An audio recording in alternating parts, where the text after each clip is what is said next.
Walang duda na ang Diyos ay makapangyarihan sa lahat. Pero hindi dahil sa ang Diyos makapangyarihan sa lahat ng gusto nating mangyari sa buhay natin, mangyayari na. That is a false hope. Yung mga unang Kristiyano kasi, naglingkod sa Diyos yun with unquestionable faith and diligence. Pero naka-encounter din sila ng mga problema sa buhay. Di naman sila lahat yumaman. Nahihirap din ang karamihan sa kanila. May mga members nga sa Korinto nung araw, walang makain eh.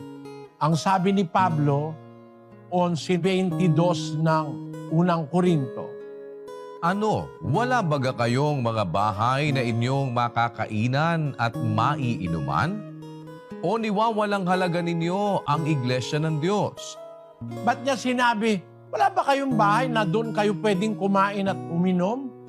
Niwawalang halaga niyo ba ang iglesia ng Diyos? Hinihiya ba ninyo ang wala ng anuman?